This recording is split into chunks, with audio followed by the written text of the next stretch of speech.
Hi friends, எல்லாருக்கும் வணக்கம். இன்றைக்கி இந்த வீடியோவில் என்ன பார்க்க போகிறோம் அப்படின்னா, சிலோன் பசலைக்கீரையில் செஞ்ச பாலக் பன்னீர் தான் பார்க்க போகிறோம். வாங்க எப்படி செய்கிறதுன்னு பார்க்கலாம். ஒரு கடாயில் எண்ணெய் விட்டு எண்ணெய் காஞ்சதையும் சீரகம் மிளகு போட்டு நல்லா வதக்கி விடுறேன்.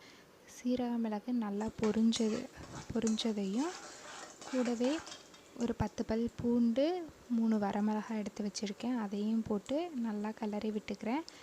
நல்லா எண்ணெயில் பொரிஞ்சு வந்ததையும் நம்ம கூடவே எடுத்து வச்சுருக்கேன் பெரிய வெங்காயத்தையும் ஆட் பண்ணிக்கலாம். நான் வந்து மீடியம் சைஸ் பெரிய வெங்காயம் எடுத்து வச்சுருக்கேன், 4 பெரிய வெங்காயம் ஆட் பண்ணிக்கிறேன். பெரிய வெங்காயம் வந்து நல்லா வதங்கினதையும் 4 மீடியம் சைஸ் தக்காளி வதக்கி வச்சுருக்கேன், அதையும் ஆட் பண்ணிக்கிறேன். அதுக்கப்புறம் ஒரு சின்ன நெல்லிக்காய் சைஸ் புளியும் ஆட் பண்ணிக்கிறேன். புளி தேவைன்னா போட்டுக்கலாம், வேண்டாம்னா விட்டுடலாம். நான் புளி ஆட் பண்ணிவிட்டு நல்லா வதக்கி விட்டுக்கிறேன். தக்காளி ஓரளவுக்கு எண்ணெயில் வதங்கினதையும் தேவையான அளவு கல்லுப்பு 1/4 ஸ்பூன் மஞ்சத்தூள் சேர்த்து நல்லா வதக்கி விட்டுக்கிறேன். பாருங்கள், நல்லா வதங்கிடுச்சு. இந்த சமயத்தில் க்ளீன் பண்ணி வச்சுருக்கேன் சிலோன் பசலைக்கீரையை ஆட் பண்ணிக்கிறேன். இதுக்கு நிறையா பேர் இருக்குது, குத்து பசலைன்னு சொல்லுவாங்க, செடி பசலைன்னு சொல்லுவாங்க. இது உடம்புக்கு ரொம்ப குளிர்ச்சி. கீரையை ஆட் பண்ணி நல்லா வெந்துக்குச்சு.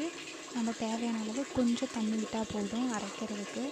தண்ணி விட்டு நல்லா கிளறி விட்டுக்கலாம். ஒரு 2 நிமிஷம் போல் கிளறி விட்டுக்கலாம்.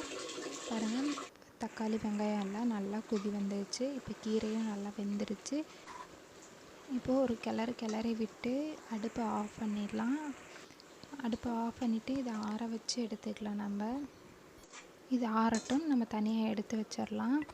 இப்போ வந்து பசலைக்கீரைக்கு தேவையான பாசிப்பருப்பு வந்து எப்படி செய்கிறதுன்னு பார்க்கலாம். பாசிப்பருப்பு வந்து ஒரு 1/2 அன் ஹவர் முன்னாடியே ஊற வச்சு நல்லா வாஷ் பண்ணி எடுத்து வச்சுருக்கேன். 1 டம்ளர் பாசிப்பருப்பு, அதுக்கு தேவையான அளவு தண்ணி ஊற்றிக்கோங்க. இந்த பாசிப்பருப்புக்கு தேவையான அளவு கல்லுப்பு சேர்த்துக்கிறேன். கல்லுப்பு ஆட் பண்ணதுக்கப்புறம் சீரகம் மிளகு 10 பல் பூண்டு, சின்ன வெங்காயம் ஒரு 4-5, இது எல்லாத்தையும் ஒன்றா ஆட் பண்ணிக்கிறேன். ஆட் பண்ணதுக்கப்புறம் இந்த பாசிப்பருப்புக்கு தேவையான அளவு மஞ்சத்தூள் சேர்த்துக்கிறேன். நான் ஒரு 1/4 ஸ்பூன் மஞ்சத்தூள் சேர்த்துக்கிறேன். மஞ்சத்தூள் அதுக்கப்புறம் வந்து விளக்கெண்ணெய் ஒரு 1/2 ஸ்பூன் சேர்த்துக்கிறேன். விளக்கெண்ணெய் சேர்த்தனா பருப்பும் சீக்கிரம் வெந்துக்கும், நல்லா டேஸ்ட்டாகவும் இருக்கும்.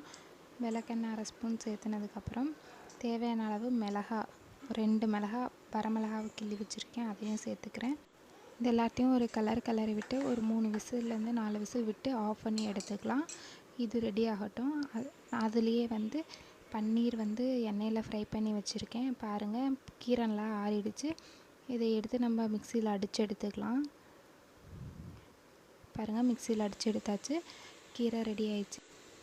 இப்போ வேக வச்சுருக்கேன் பாசிப்பருப்பை வேறு ஒரு பாத்திரத்தில் மாற்றியாச்சு. இது ஒரு கிளறி விட்டுக்கலாம். ஒரு கொதி வர வரைக்கும் வெயிட் பண்ணலாம். உப்பு சரியாக இருக்கான்னு பார்த்துக்கலாம். இது நல்ல ஒரு கொதி வந்ததையும் நம்ம அரைச்சி வச்சுருக்க பாலக்கீரையை ஆட் பண்ணி 2 மிக்ஸ் ஆகிற மாதிரி கிளறி விட்டுக்கலாம். இதுலேயே வந்து நம்ம ஃப்ரை பண்ணி வச்சுருக்க பன்னீரையும் ஆட் பண்ணிக்கலாம். பன்னீரை வந்து உடையாமல் பார்த்து கிளறி விடணும். உடஞ்சிருச்சுன்னா நல்லா இருக்காது, பீஸ் நிறையா இருக்கிற மாதிரி இருக்கும். அதனால கிளறி விட்டுக்கலாம். அவ்வளோதான் ஃப்ரெண்ட்ஸ், பசலைக்கீரை ரெடி ஆகிடுச்சு. இதுக்கு வந்து நீங்களும் இந்த கிரேவியை வந்து வீட்டில் ட்ரை பண்ணி பாருங்கள். இந்த வீடியோ பிடிச்சிருந்தால் லைக் பண்ணுங்கள், கமெண்ட் பண்ணுங்கள்.